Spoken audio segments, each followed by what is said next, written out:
How's it going, guys? Welcome to this little beautiful series I got going.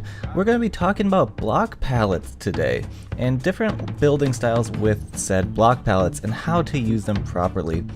There are more than 5, I promise you that, but today we are going to be focusing on the 5 main ones. The main blocks are usually your stone. We have all of our purpler blocks and stuff from the end. And what can be equated into that. We got our sandstone, we have our coral and our prismarine blocks that are more of like a sterile gray tone. And then we have like our end dark, you know, kind of creepy style. Although I equate this with more creepy than anything. But anyway, so let's start off. So first off, we have our stone palette.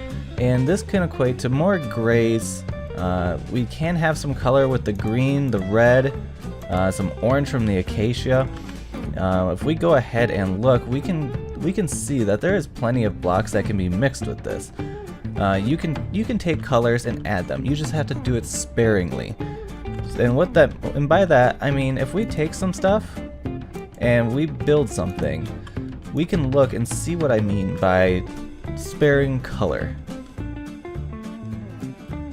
So this is something that could give you a little sense of style. This is just a little square that, you know, I'm going to be doing these just small little builds for each palette. But this is what we got. We got a little bit of the red from the brick. We got the orange from the acacia tree. You know, we're using each different type of stone mixed in slightly. We got some andesite here that's polished. Could have actually gone ahead and taken some non-polished as well. We do have some in the ground over here, but a little bit more would be better. Just showing that we're bringing something rough from the bottom, and the higher we get, you know, the more clean it is. And the center point is this tree, of course, so we're trying to leave that as the focus. And you're trying to complement things when you're building. And with that said, you are trying to remain true to the color palette that you have. Now, if we had something like this, and we started like, let's say, grab some lime green, and you know, you throw that in here, it's not gonna look right. It does not blend. So when you are building, you know, even if you want to splash a color in there, you know, make sure it equates to the same colors. You know, we got red and orange, so there's your color there, and you want to stick to it throughout the entire build. And the more uniform it is, the better it will look to you. But making things too uniform will look ugly at the same time. So you want uniformity, but you also want a little bit of chaos at the same time. And we get our little bit of chaos from the different types of blocks that are in the palette. You know, we got our cracked stone, we got our chiseled stone, we got our mossy cobble, we got our polished andesite. So even though they're the same color, if these were all the same, you know, if we took the stone brick and replaced every other different type of block, it would get boring. You know, if we went like this, you know, that starts to look plain, boring, and it doesn't look nice. So you want to make sure that when you're building, you're leaving enough uniformity, but using enough chaos at the same time. You can see that on each corner is the same height. Everything is the same standard. It's symmetrical, and that's what gives us, you know, that pretty look. So that's something to keep in mind for you. All right, now on to the purpler block. This is a block that a lot of people have a hard time building with. You know, it's usually just pure purpler, and no one mixes anything else with it. It's a block that you have to mix with carefully. If you're going to be using it as the main block, these are some colors that can go with it. Now you can't use all of them together because purple or blue, green, and brown really don't go well together. But purple and brown definitely go together. Purple and blue, purple and green. Those are your kind of your base colors. There are others, but mainly these are the most appealing to people. So they do mix well, they do accent well. Alright, now we have our example for the purpler. I went a little different route. These aren't on here, but I can definitely go ahead and add these in here for you guys. We'll add that with the quartz because they do work well. They are both neutral colors. White and black are neutral, so they technically can work. It doesn't look the best with this in my opinion, but it does give a splash of unique, and it does accent it very well in my opinion. So if we go inside, look, we got our dark blue.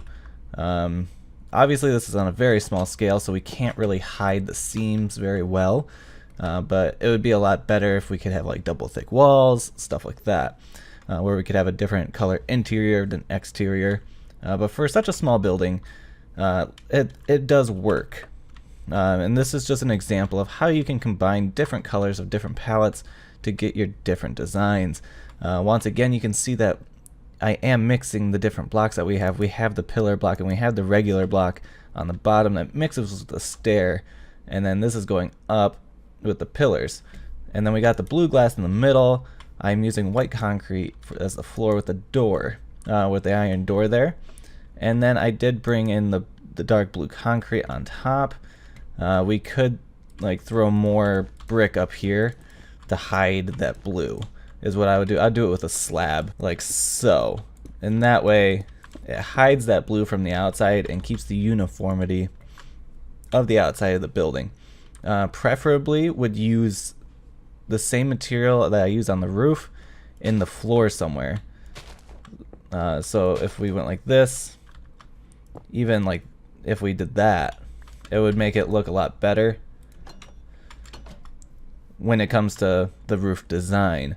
You always want to try to incorporate all colors on all levels, or at least, not just on a single level.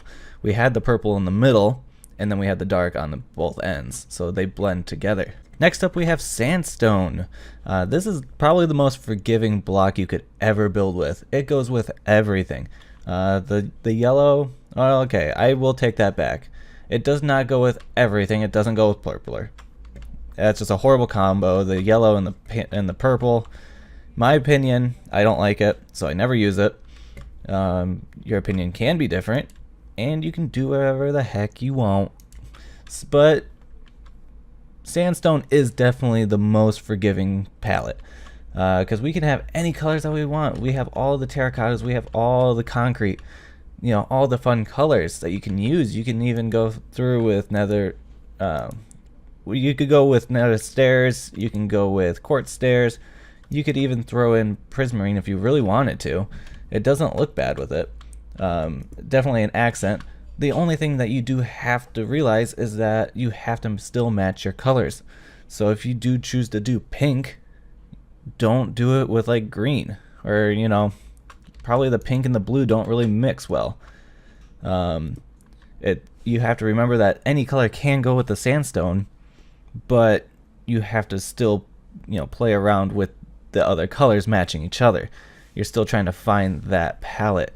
Like I could not use all of these in the same build, but individually they work. So here's a simple example. Nothing amazing, but you can definitely tell that the pink does work with the yellow. You could even switch it out for the lime green color, and it would still work the same. Obviously not with the pink. You would definitely want to change that.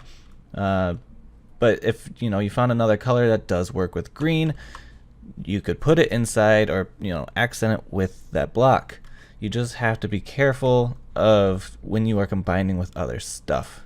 But definitely sandstone is a great base. Moving forward, we have the prismarine blocks. I love these blocks because all except for the base prismarine, they are all pretty dark, dingy, gray colors. Like they're not, I wouldn't call them gray colors, but they are dull.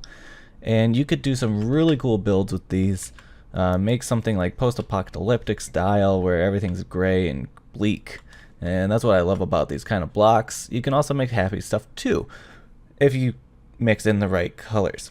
But with these, you can definitely go ahead and mix them with a lot of different stuff. You can mix pretty much all of these, probably except the base prismarine again, with all of the cobble blocks, with all the stone blocks. Definitely mixes in with it, and it is going to be hard for me to do something on a small scale with this, but we can definitely give it a shot. Alright, so we tried a little something different here. Just a little furnace room that we made. Got a little blood splattered there. you know, we made it into this little tiny little hut. We did go ahead and manage to get some dark oak into this. Again, I wanted it on the ceiling, but it didn't just blend right. So if you pull it to the floor, you're able to incorporate those different colors. I wanted that dark brown and within all this gray. It did need some color, but I also think that a lime color wouldn't fit. Like, that just doesn't look right, at least in the setting that I am picturing inside my own head. You could definitely go ahead and do that if you wished. We could definitely switch out all of this white concrete, probably for this green. It gives a different vibe, and that's totally up to you, and that's the beauty of color palettes. You just can't, you can only add 1 or 2 obscure colors into a color palette. So these color palettes are the base. You know, you got your prismarine blocks, you got your sandstone, you got your purpler, and we got our stone. And then you can go ahead and add a few obscure things into it. And that's the beauty of it. And the final one we have here today is the nether regions, as of what I'm going to call it, because we got all of our darker blocks. We have our obsidian glowstone is the bright, but it does match because it is from the nether, and they know what they're doing, so that obviously matches. We have concrete powder. We still have some prismarine in here, the dark prismarine to be exact. We do have some glazed terracotta, some black wool, some coal. You know, we got all the darker color stuff. We got even another brick fence, and all these do blend together. Now it is harder to put in a splash of color because, once again, lime green on all of that is gonna stick out like crazy. But it is totally up to you. It doesn't look bad, it's just different, and there's nothing wrong with different. I personally prefer to put white on color palettes like this. So let's go ahead, try to craft up one more little building, and we'll see how it goes. Alright, so this is what I was able to come up with really quick. Just the use of every color almost that I have on that palette. And let's talk about terracotta real quick. Terracotta is a great block because it has multiple colors within it, so that you can use each color that it has. If we look at some of these, this is blue, white, and I think green or yellow. And you could definitely pull in those colors into that same build, and it ties them together. Like right here, I am using this block to tie in this red with the black, the different black colors. This is more, obviously these aren't pure black, but they are pretty close. This has like a reddish hue to it, but it is still that darker color, so it still blends. And then we got in here that we just go ahead, we do a different system for the floor. They each have their own. We have some black wool, some stairs, some coal, and it works out very well. And even if we back up right here, you'll see that these 4 little huts that I made, I'm not including this one here, but you can tell they look nice and they look like they belong right here. And that is because they are the same width and height. And because of that, we have our uniformity, and it doesn't look super ugly to have them all next to each other. I mean, this one kind of sticks out. Let's be honest, this is not my favorite, but it still works in the system because you have the same width, the same height, and the same, you know, everything is uniform there, but everything is different, so it's not boring. And those are just some of the lines you have to play with. And guys, if you want more videos like this one, please be sure to like, subscribe, and comment telling me that you want this. Because if you don't, I won't make stuff that you don't want, of course. So be sure to tell me in the comments, and I will hopefully see you guys in the next video. Thank you for joining me today. It has been a ton of fun, and I will see you guys later. Bye.